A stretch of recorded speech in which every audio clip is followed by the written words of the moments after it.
Primeira sequência didática do nosso trimestre, e logo primeiro tópico da nossa recuperação, revoluções inglesas, e a gente também fala um pouquinho dos filósofos contratualistas, tá?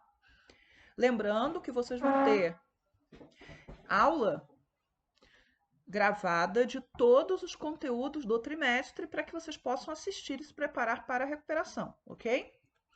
Então vamos lá. Século XVII, a Inglaterra passou por duas revoluções. Na verdade, não somente duas, mas as duas que a gente estuda. A Revolução Puritana, de 1648, e a Revolução Gloriosa, de 1688. São duas revoluções que questionaram o direito divino dos reis. Então, uma e a outra questionam o absolutismo. É aí que é o ponto de início da erosão do absolutismo. O absolutismo não vai ser derrubado nas revoluções inglesas, mas a Inglaterra já dá um passo para a constituição daquilo que a gente chama de Estado liberal. Então, começa na Inglaterra, depois se desenvolve com as revoluções do século XVIII. O nosso primeiro trimestre, início do segundo trimestre, era das revoluções. As revoluções inglesas, elas também favoreceram a modernização e a mercantilização do campo, e a gente vai falar disso daqui a pouquinho, e colocaram fim ao que ainda existia na Inglaterra de direitos feudais, tanto dos camponeses, que se sentiam inclusive protegidos por esses direitos de usarem a terra de forma, inclusive as terras que eram livres, eram abertas, e também vai acelerar o êxodo rural. Ambas as revoluções inglesas são importantes para uma outra revolução que ocorrerá daqui a pouco, que é a Revolução Industrial. Muito bem. Desde a Idade Média, havia um acordo, então, desde lá, Magna Carta, criação do parlamento, século XIII, havia um acordo de que o rei não podia criar impostos sem aprovação do parlamento. Então, isso estava consolidado, boa parte, né, dos membros do parlamento defendia que essa ideia não poderia ser rompida. Mas os reis da dinastia Stuart, reis escoceses, que vieram governar a Inglaterra depois da morte de Elizabeth I, eles tinham uma abordagem diferente em relação a essas questões. Então, havia um consenso na Inglaterra de que o rei era rei por direito divino. Isso a maioria não questionaria, mas havia também um consenso de que a lei estava acima do rei. Jaime I já governa em conflito com o parlamento, mas o filho dele agrava ainda mais a questão e vai tentar impor a sua vontade de forma absolutista, vai tentar criar e aumentar impostos, ignorando o parlamento, e vai tentar ir além, impondo a fé anglicana, na interpretação dele, diga-se de passagem, a todos os seus súditos. Era algo que, né, na Inglaterra, você não tinha, a princípio, muita resistência à ideia de acreditar que era um país protestante, mas havia, desde a época da Elizabeth, um certo consenso também de que você poderia ser protestante de formas diferentes, desde que respeitasse o rei. Mas o rei não respeita as orientações religiosas dos seus súditos. Por conta dessa briga, por causa de impostos, dessa tentativa de imposição religiosa, nós vamos ter uma guerra civil que se estende de 1640 até 1648, que vai opor as forças do rei às forças do parlamento. Os nobres que apoiavam o rei eram chamados de cavaleiros, tá? E o rei tinha o apoio do alto clero anglicano, que se beneficiava dessa ideia de exclusividade religiosa, e também da alta burguesia, que recebia do rei monopólios. Lembrem, o modelo econômico que a gente tem nesta época, na Inglaterra, na França, em todo lugar, é um modelo mercantilista. Então, quem é que tinha os monopólios e quem é que dava os monopólios? Quem tinha os monopólios normalmente era a alta burguesia e quem dava os monopólios era o rei. Agora, os líderes do parlamento, em sua maioria, eram membros da chamada gentry, pequena nobreza rural. Não pense que por ser pequeno eles eram pobres. Alguns membros da gentry eles eram mais ricos do que membros da alta nobreza. É o grupo que lidera as mudanças no campo, que vai estar investindo numa modernização do campo, seja cercando os campos que eram comuns para a criação de ovelhas, seja investindo em uma mercantilização do campo, dando prioridade àqueles camponeses que podem pagar para cultivar a terra, tá? Porque com a expulsão de camponeses e com o aumento das cidades, você precisa alimentar essas cidades. Havia também, apoiando o parlamento, vários setores da burguesia que não eram esses setores da burguesia beneficiados diretamente pelo rei. E os camponeses livres, muitos deles agora sem emprego, sem terra, porque tinham sido expulsos. E acreditavam o quê? Que o rei era um dos responsáveis pela sua desgraça, ou era um dos responsáveis por eles não poderem viver a sua fé de forma livre, tá? Além disso, você vai ter a população pobre das cidades. Esse pessoal era adepto não somente do puritanismo, e os puritanos estão à frente do processo da Revolução Puritana, mas também de outras tendências protestantes que eram ainda consideradas ainda mais radicais, ainda mais extremas do que os puritanos, levers, diggers, não niveladores, cavadores, gente que defendia inclusive o fim da propriedade da terra, uma reforma agrária absoluta e por aí vai.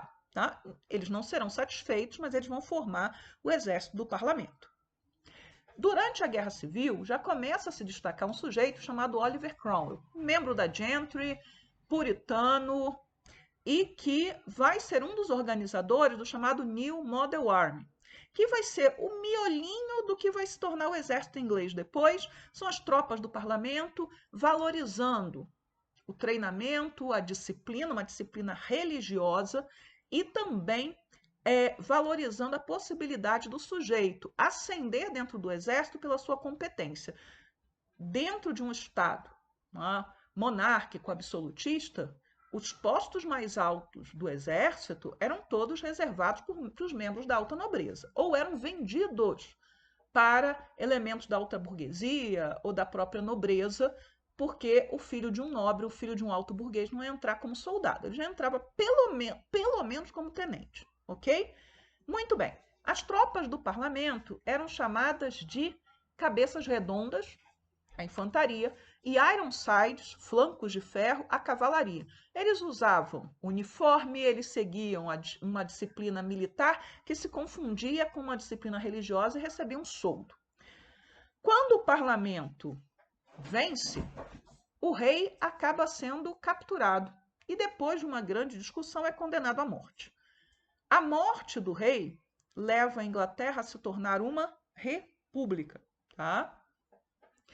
E essa república ela não vai ser governada desde o início pelo Oliver Cromwell, mas a partir de 1653, sim.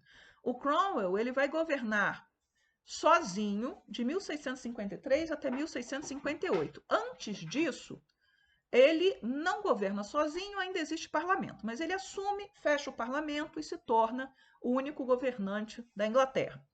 Esse período ele pode ser chamado de República Puritana, isso vale para o período inteiro, desde a morte do rei, 1649, até 1659. Ele pode ser chamado de Commonwealth também, e a partir de 1653 ele pode ser chamado de Protetorado, porque o Cromwell vira Lorde Protetor.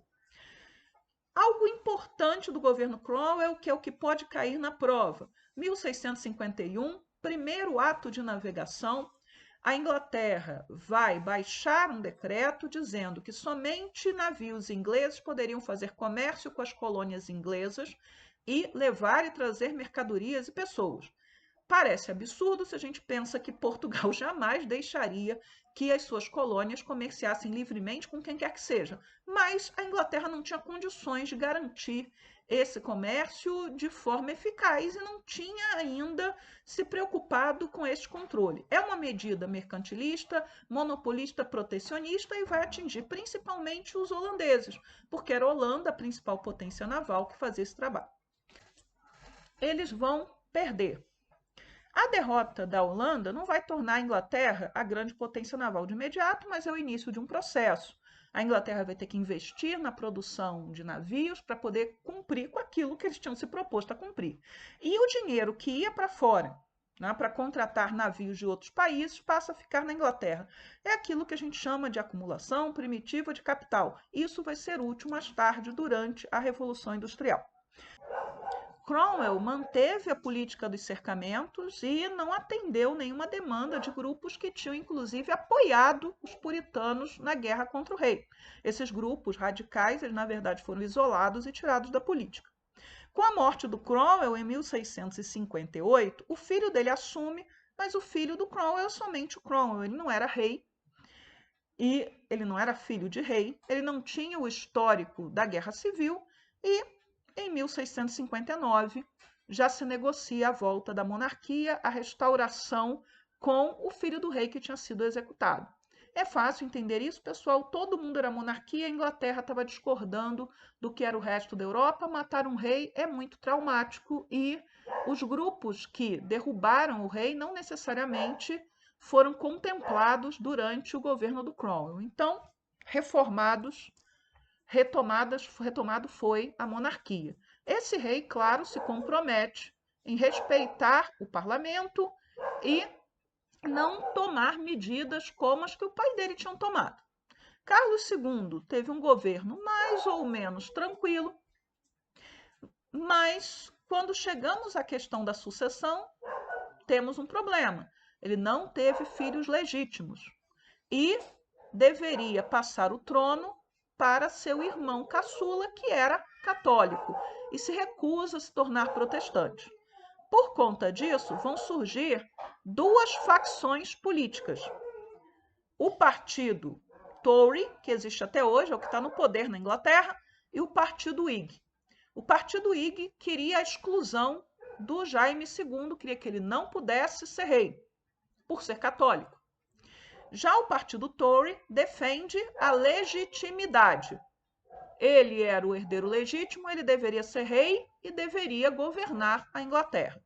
Problema é que quando Jaime II assume, ele vai ser acusado de favorecer os católicos e os Tory, que o tinham apoiado, eram predominantemente anglicanos, nem de outras linhas protestantes eles eram anglicanos em sua maioria absoluta, e além disso, seguindo algo que o seu irmão até já estava fazendo, ele vai se alinhar com a França. Uma coisa que há consenso entre os dois países: se algo é importante para a França, que se algo é vantajoso para a França, não é vantajoso para a Inglaterra. O rei vai perder o apoio dos Tory. Aí acontece a Revolução Gloriosa.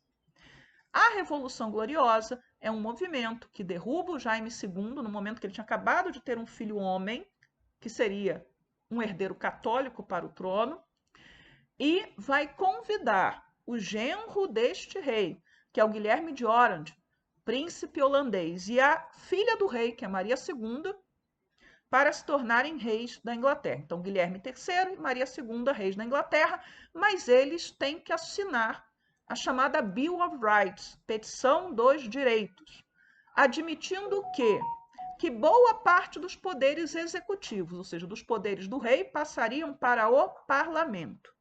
É o que inicia a chamada monarquia constitucional. Entre questões que são afirmadas nesse documento, há a liberdade de expressão, a liberdade religiosa, pelo menos para os protestantes.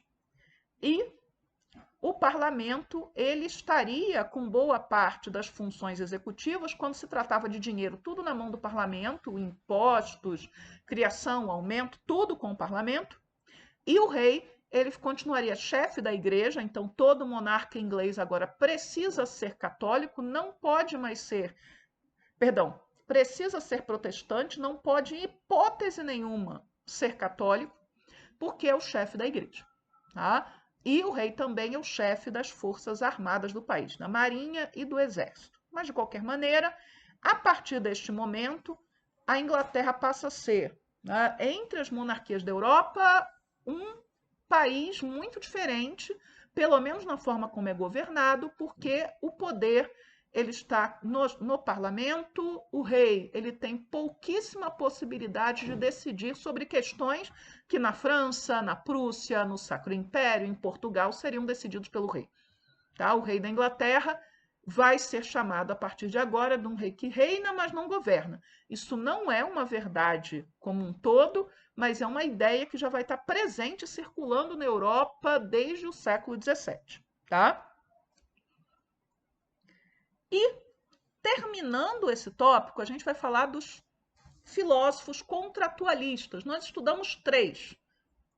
O Hobbes, o Locke e o Rousseau. O Rousseau está na aula de iluminismo, a gente vai falar do Hobbes e do Locke.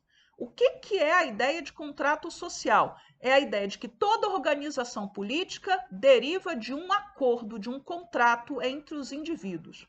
Não é algo externo, não é algo determinado por Deus, é algo construído socialmente. O primeiro sujeito a pensar essa ideia e ter visibilidade foi o Hobbes. Hobbes é um dos teóricos do absolutismo. Ele vai publicar uma obra chamada Leviatã, em 1651, em que tem uma frase que todo mundo lembra: o homem é o lobo do homem, e ele defende o seguinte, que nas origens, quando a humanidade era jovem, todos viviam em guerra uns contra os outros. A humanidade iria se destruir se ela não tivesse entrado em um acordo que vai ser motivado pelo medo da morte. Não pela razão, mas pela paixão, né? Da paixão mais forte, é o medo de morrer. E esses indivíduos teriam que abrir mão dos seus direitos, principalmente de boa parte da sua liberdade, em favor de um Estado central e forte, o tal do Leviatã, que é um monstro que aparece na Bíblia, que seria o único capaz de promover o bem-estar coletivo. Tá? O Hobbes, ele defende, então, um poder forte, um poder absolutista, ele era aliado do Carlos I, mas ele tirou Deus desse contexto, então as ideias dele não fizeram tanto sucesso quanto poderiam, porque era um momento em que a religião era central na vida das pessoas e ele desloca a religião para fora dessa ideia de organização social. O John Locke, ele já vai ser contemporâneo, principalmente da Revolução Gloriosa, tá? E ele vai ser o primeiro a defender a ideia de direitos naturais, vida, liberdade e propriedade privada, sendo que a propriedade do próprio corpo é a primeira de todas.